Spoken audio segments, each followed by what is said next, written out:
watching the continuous rise of Florida Mayhem, I thought, why not just look into them and see why or how they improved. I think one big thing for them is that the map pool now fits them more, right? So one of their strengths so far definitely has been Hanamura, and then especially Point A. Even though they did end up losing it against Dallas Fuel, it's definitely not because of their attack onto Point A. Against Houston, they played a variation of their strategy, and we will see that they evolve from the Houston to the Dallas game, and it's actually quite sensical in that way.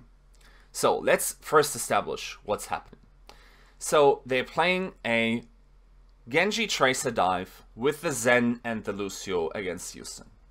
What they will do is they will run up between Perch and Balcony, and the attack we're about to see is actually the second attack, because what usually happens is that when your opponent doesn't run defensive dive, but Soldier, Ana, and Zen, they will check with the D.Va if they're playing against Widow, and if they're not, they will go to this point instead, because the dive distance takes longer and you have more time to poke the Winston and the D.Va, and that's generally preferable because you want to kill them in time, don't want to have them wreak as much havoc. While the first fight is close between them, this ultimately doesn't end up happening, and Florida continues with their default. So they're already sort of down in ultimates because they lost the last fight, right? So their standard setup is as follows. Usually, the complete dive, other than Logics, will go up here. They will go between Perch and Balcony, and then they will take that position. Now that position, especially against that comp of Soldier and then Ana Zen, is super solid.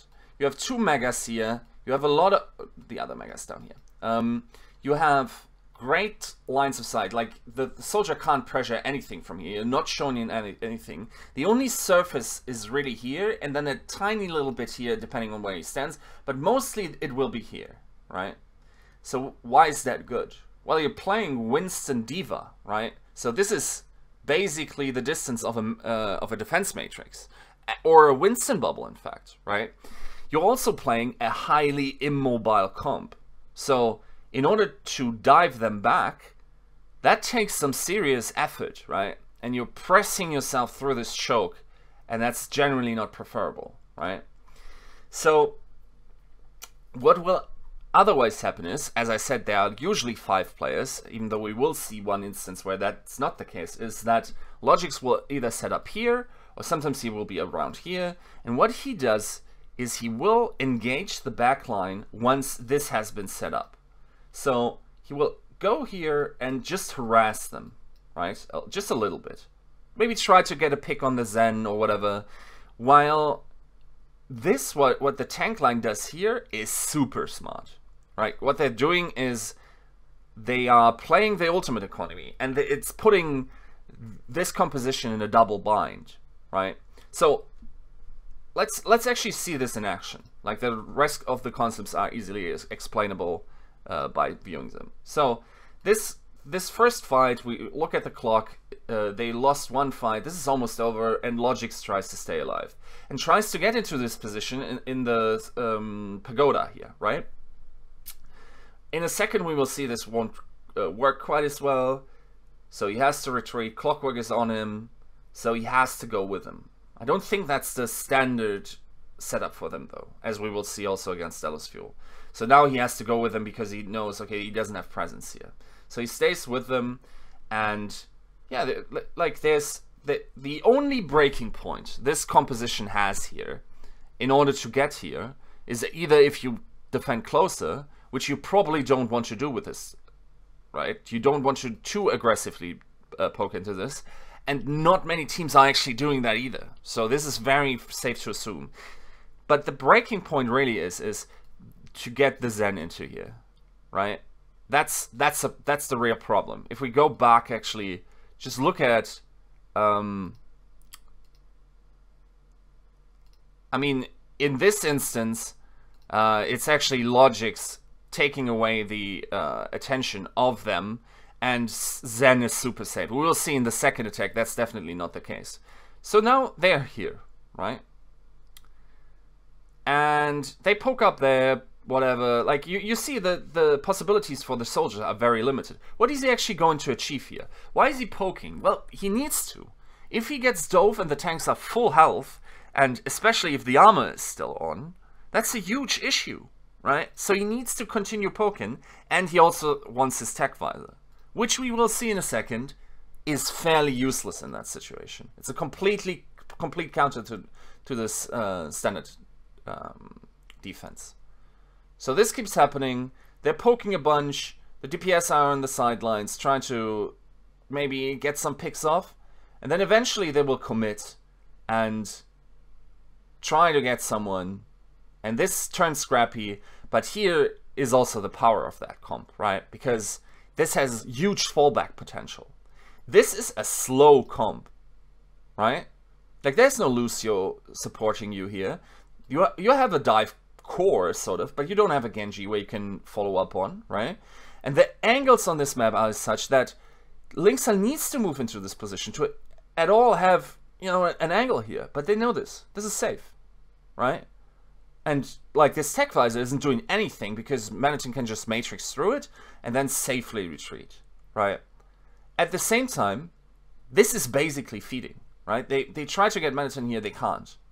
And look at this. Zupe has a Zen ultimate, and while Rockus doesn't.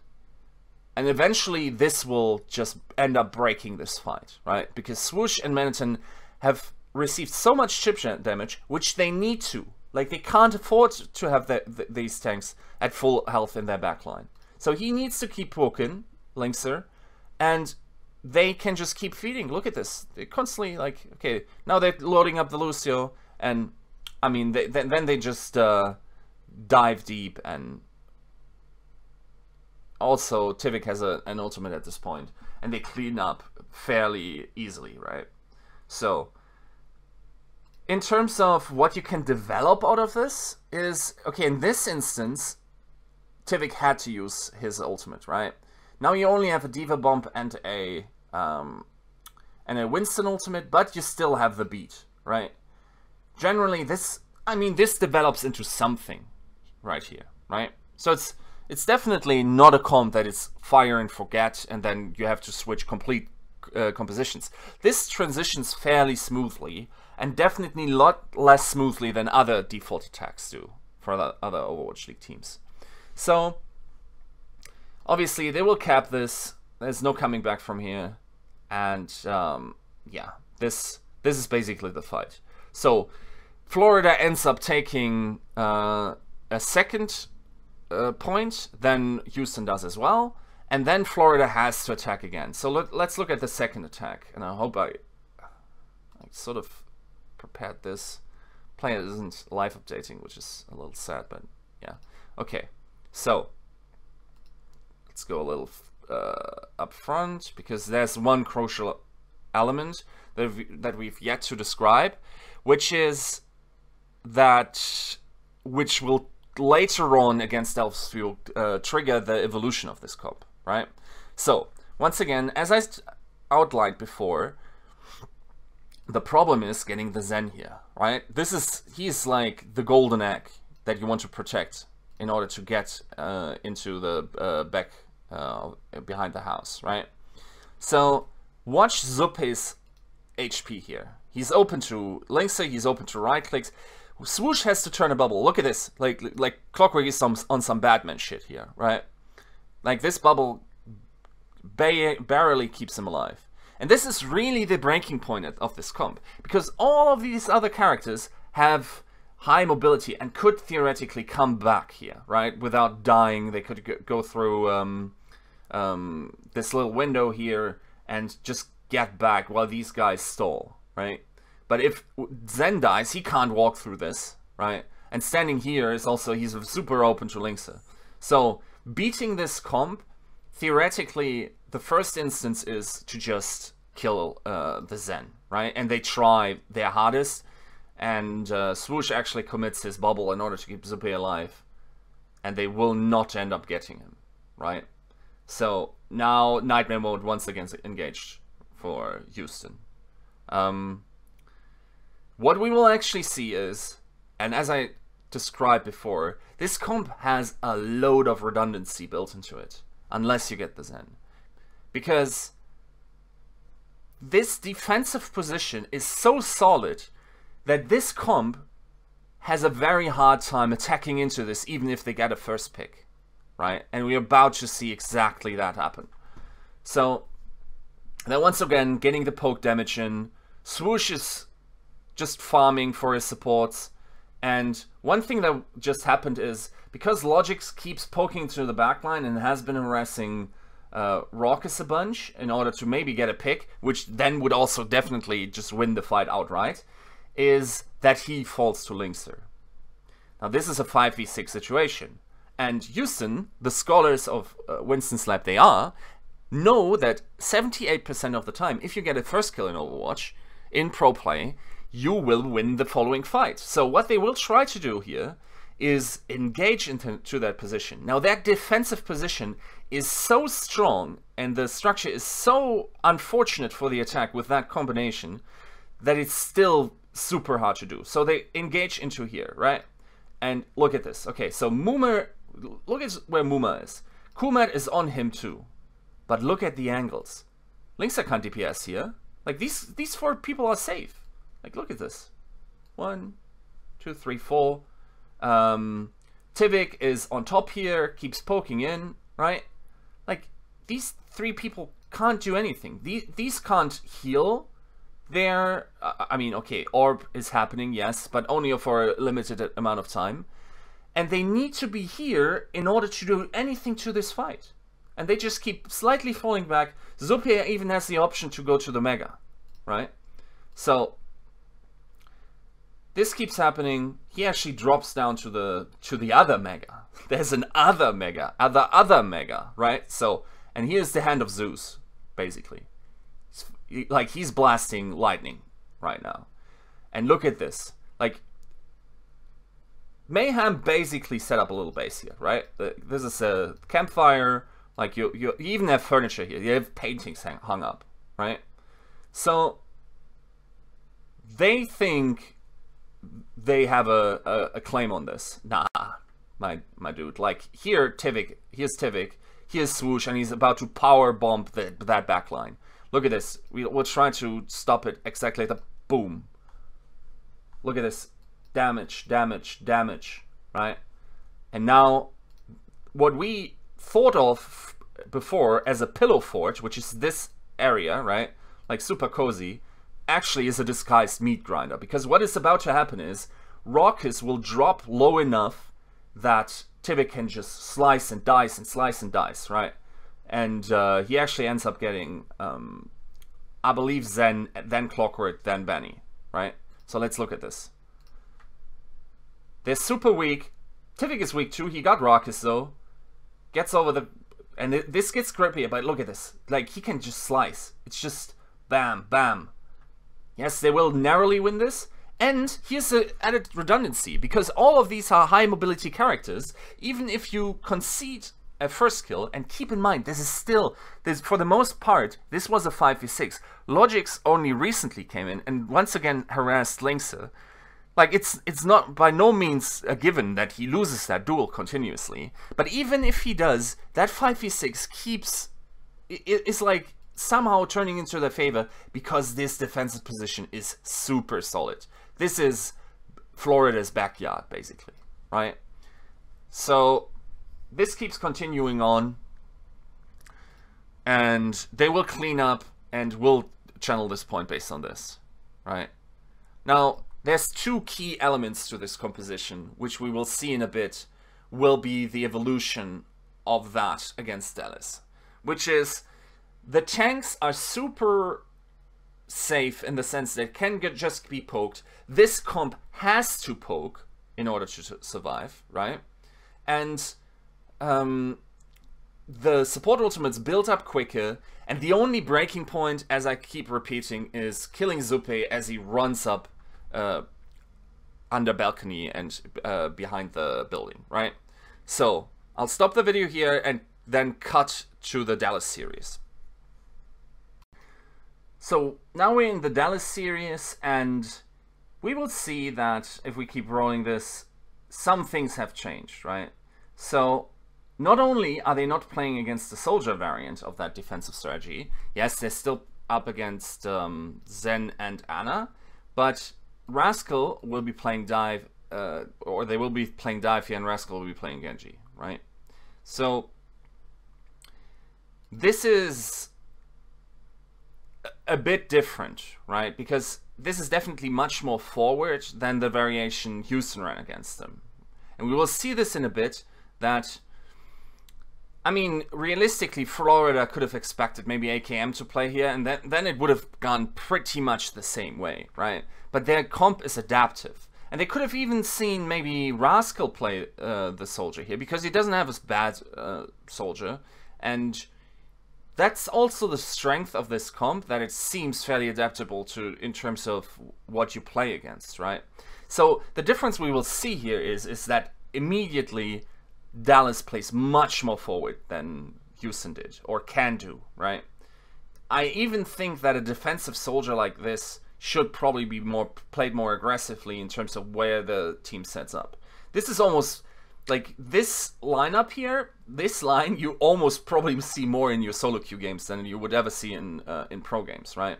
So Dallas holds up more forward, and they will try to dive into that and pick someone off. Now here's the genius evolution. You are actually not going to have a Zen, right? I explained to you the breaking point of that composition, that if Zen dies, he has a hard time coming back. This composition can stall here with 5 people, and all the other characters have great mobility that they can still influence the fight while this is going on, right? Other than Zen. And he's open to right clicks, he's open to soldier fire, or whatever you have. In this case, it would be a dive.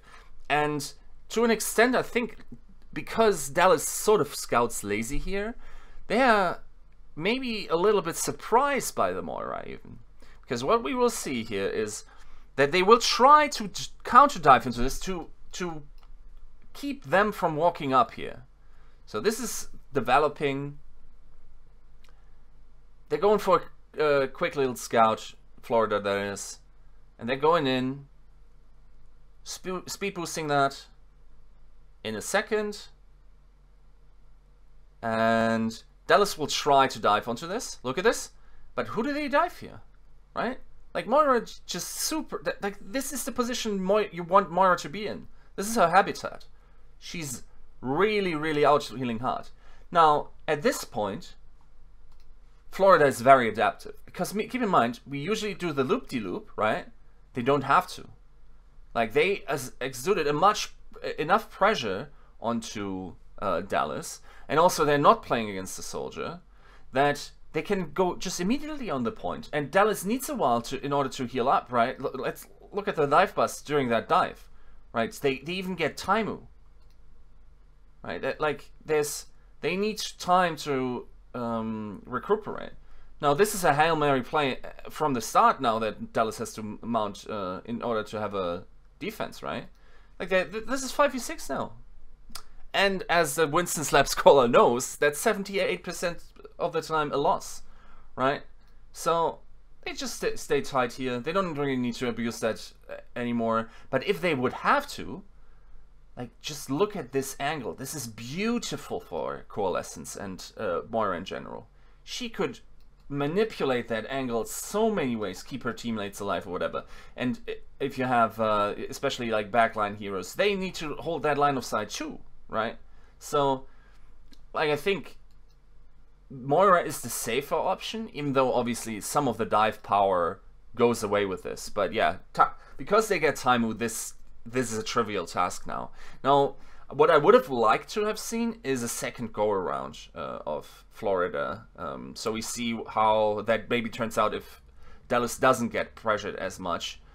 Unfortunately for us, Florida actually doesn't manage to end that map. But we can see this this is really solid in terms of time, in terms of taking the first point, right?